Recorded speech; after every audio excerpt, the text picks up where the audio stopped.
Hi guys, welcome back to my channel and welcome if you're new. I hope you're all doing well and welcome back to another video.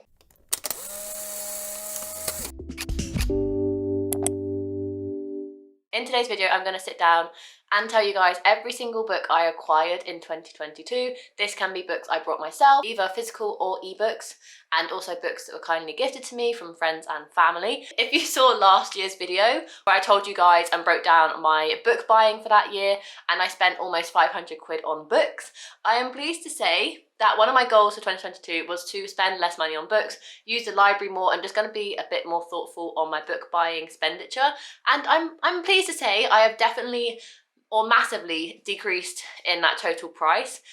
It may be because I hit a slump for the majority of the year, so therefore when I don't read, I don't tend to be interested in buying books at all. So that could possibly be the reason, but nevertheless, I definitely spent less money on books. And yes, we can address the elephant in the room. I have cut my hair about 7 inches.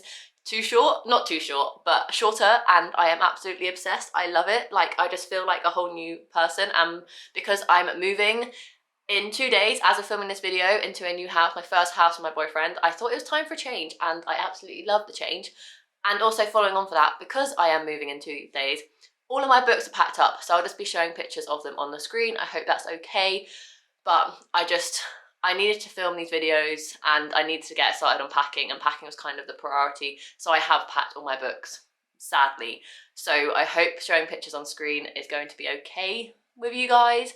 But I'm sure if you've watched my videos over the last year, you will have seen most of the physical copies of the books I'm about to talk about, because I do show a lot of them in the videos. So without further ado, let's hop into the video. The first book I brought in 2022 was The Joy of Small Things by Hannah Jane Parkinson, and this is a short collection of kind of articles that Hannah Jane Parkinson has written about like the small joy things in life, like wearing dressing gowns, Christmas lights, you know, like the little small things. Very cute. I DNF'd this book. I started it, I couldn't get through it, sadly. The next book I brought was The Wrong Suitcase by Laura Jane Williams, which is a novella only available as an ebook, so I brought it as an ebook for 99p. Next one is The Heart Principle by Helen Huan. I have read this. The next one I got kindly gifted to me, and that is The Vanishing Half by Britt Bennett. Mark kindly gifted me this book after I took it out from the library, never got around to reading it, and then he kindly brought it. I have yet to read it. Still, I will get around to it, guys. I will. And then I got gifted by Leandra My Grandma Sends Her Regards and Apologies by Frederick Bachman as a little pick-me-up, because this was kind of the start of my reading slump and just all things chaos in my life of 2022. So very, very grateful that she gifted that book to me. I cannot wait to read it, but I have yet to. Fingers crossed 2023 is the year. I then had on pre-order The Secret Sunshine Project by Benjamin Dean, which I have read.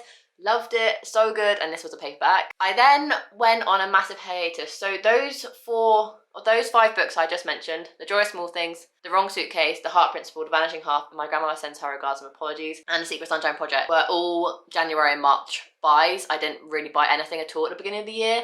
And then I brought a few in April. I brought All My Mothers by Joanna Glenn and Yinka, Where Is Your Husband by Lizzie DeMola Blackburn. I have read Yinka, Where Is Your Husband? I haven't read All My Mothers, and those were the only books I brought in April because this was the start of my reading slump. I then didn't buy anything through May, and then in June it was my birthday, so I didn't buy any books myself, but I got kindly gifted a few books. First book I got gifted was A Sweet Mess by JC Lee. I have already read this book. I read it in 2020, but Emily kindly gifted it to me for my birthday because I wanted a physical copy because I love it so much. So very, very kind of Emily to gift me that book. And then she also gifted me The Lock-In by Phoebe Luckhurst, which I haven't read, but it is a hardback, so I'm very, very grateful for Emily for gifting me those 2 books for my birthday. And then Chloe kindly gifted me 2 books for my birthday. She got me Friends and Strangers by J. Courtney Sullivan, which I haven't read.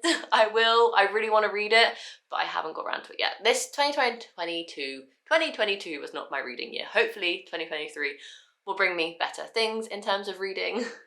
And then she also kindly gifted me her copy of The Love Hypothesis, which is the book of the month version, or edition should I say, which made me very, very, very happy. So thank you once again, Chloe, for gifting me those 2 books. And then I did actually buy 1 book in June, and that was A Party Crasher by Sophie Kinsella, because I heard M from Melissa Writer M absolutely rave about it. I was in a slump. I was like, this is going to be the book that gets me out of my slump.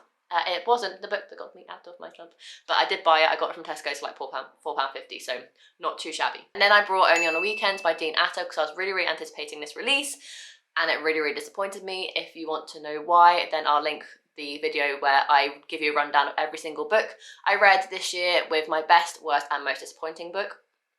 Sneak peek. But definitely go check that video out. I'll link up above and down below because it should be up by the time you see this video. And then I brought On a Night Like This by Laura Jane Williams because once again it was also an anticipated release for 2022 for me, and once again it really disappointed me, but I have read both of those. And then we're coming on to July with Yauk. Absolutely loved Yauk. I loved meeting all of my bookish friends and meeting and seeing friends I've already met before, i.e. Chloe and Emily and Rhiannon, and it was just a really, really lovely weekend. The sun shone for us and I met some of my favourite authors and I just had a really, really nice time. I know it wasn't everyone's favourite cup of tea, but I personally had a lovely time just getting to know everyone and meeting some of my favourite authors. And I did pick up a few books while I was there. I picked up the Illumicrate edition of The Love Hypothesis by Ali Hazelwood because if you guys know me, then it's one of my favourite books. The lighting is getting really bright, so bear with me. So I brought that at Yauk, and then I also brought The Henna Wars because I really, really enjoyed reading Honey and Issue's Guide to Fake Dating from the same author earlier on in the year. Once again, I'll leave that video up above and down below if you want to see all the books I read in 2022. And then I also brought You Made a Fool of Death with Your Beauty by Akwaeke Emezi, and I read that and really, really enjoyed it. I was then obviously in London, so me and my friends went to Waterstones Piccadilly and Foyles, and I picked up 2 books there. I picked up The Legendary Girlfriend by Mike Gale because I'm trying to collect all of Mike Gale's books in kind of the white spine, colourful covers editions. And so when I saw all this, I picked it up. I haven't read it yet, I'm sorry. I do really, really want to read it, I do. And then when I got home from the Yauk weekend, I really wanted to finally buy the box set of the Cursed So Dark and Lonely trilogy by Bridget Kemmerer, so I brought it. And I actually got it on Amazon for fairly cheap because I was seeing them individually sold at Yauk and I was just like, a bit too expensive for 3 books, I can't kind of justify it. But then I went on Amazon and found them all for £18, so I picked them up. And then we come to August and I brought 2 books in August. Both of them were ebooks. I need to change this lighting. This lighting isn't good. I've had to turn the blind down just to keep the sun out, so sorry for the lighting change, or if I've changed positions or anything, that is why. But I then saw a couple of books in August on iBooks, only going for 99p each, and the first one was Counterfeit by Kristen Chen, I want to say, and then the next one was The No Show by Beth O'Leary, both books that I have yet to read. And then we come on to September books, and this was where I was finally getting back into reading, so my book buying kind of picked up pace a little bit, and the first one I brought was The House on Cerulean Sea by TJ Klune, which I read and loved, so I can tick that one off. I then brought Magic Steeped in Poison by Judy Lin. I tried reading this. I have kind of DNF'd it for now, like a soft DNF. I do want to get back to it, but reading for me right now is not the thing. It's not happening. And then I saw Verity at Tesco's for like £4.50. So I picked it up, and I also saw Love on the Brain by Ali Hazelwood at Tesco's for £4.50, so I picked both of those up. And then on iBooks, I picked up Booked on Feeling by JC Lee, which is the same author as A Sweet Mess, and it's the 3rd book in the companion series. So I picked it up when I saw it for 99p on iBooks. I haven't read it yet. I tried to start it like a couple of weeks ago. Reading, not my friend right now. And then I also picked up Only When It's Us by Chloe Lice, I want to say is how you pronounce her surname.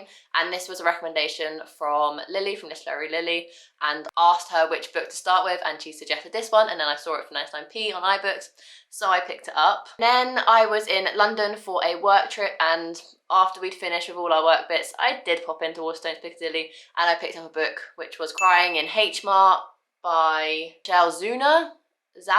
I don't know how to pronounce his author's name, I'm sorry. When I read it, I will figure it out. But I'm seeing this book everywhere, and I've been wanting to read it for ages, and I thought, why not treat yourself? So I did, and I brought the paperback of that. And then it was the time where I was like fully back into the swing of things, and I started to reach out to some publishers, and some publishers started to reach out to me, which was so kind of them.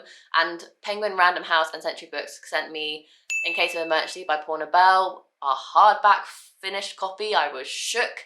So I acquired that, and I also read it and really enjoyed it. I then kindly got gifted from Harper Fiction A Christmas Wish by Lindsay Kelk, which I have read and really, really enjoyed. I then also got gifted by Harper Fiction A Merry Little Meet Cute by Julie Murphy and Sierra Simone, which I have read and enjoyed, but I don't think it's worth the hype.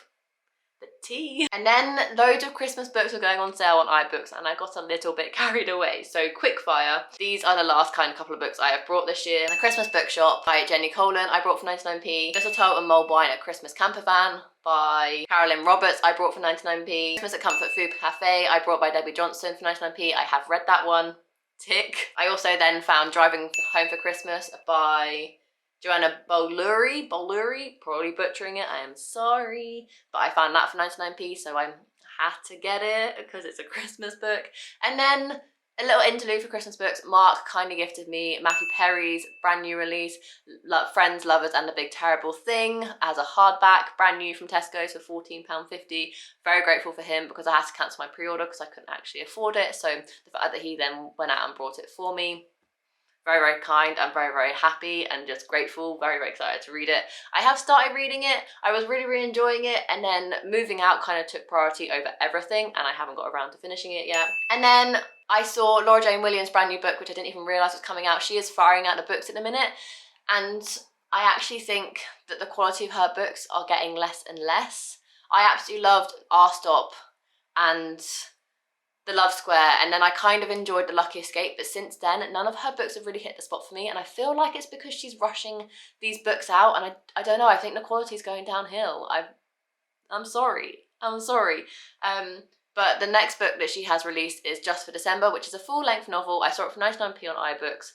I couldn't resist. It is Laura Jane Williams. I have high hopes, but I don't know if I'm gonna be getting into it anytime soon because I've been disappointed by her last like 3 books, and it's a bit disheartening when you're like, yes, you're my favourite author or one of my favourite authors, and then they release books so quickly. Like this year she's had 2 novellas and a full-length novel, and I'm just like, slow down the pace and write a little, like, I don't know, yeah, the tea. So I have picked that one up for 99p, but I'm worried about it. And then Chloe at the Kindness of the Heart sent me a Christmas gift, and I was having a really kind of tough mental health day. So she messaged me saying there's a parcel outside. I went to go get it. I knew it was going to be Christmas presents, but I said to her, look, I'm going to have to open them because I need to pick me up. And she was obviously very kind and let me open them early. So I opened them early, and she gifted me Careless by, can't remember her name, but obviously the picture of the book will be on screen for you. And she also gifted me The 7 Husbands of Evelyn Hugo by Taylor Jenkins Reid. Both books from my wish list, so I'm very, very excited to read both of them, obviously, because they're on my wish list. But thank you to Chloe for picking those 2 out, especially because they're both books I really do want to get around to ASAP. And I'm very, very grateful to her for gifting me some books for Christmas because I haven't been on my best game at the minute because life is just being really, really chaotic to me. And I'm really excited for 2023 to just kind of like be like, and breathe, and just kind of like actually try and read in 2023 would be a great goal. So that being said, those are all the books I acquired in 2022. If you didn't want to count throughout, don't you worry, I've got the stats for you. So in 2022, I brought myself or were gifted 40 books, which I don't think is too shabby, 40 books. Having spent, because obviously gifts I've just put as £0, so the books I personally brought accumulated to £181.59. So in comparison to the £499 I spent in 2021 on books, I'm very, very proud of myself to say I've only spent under £200 on books this year.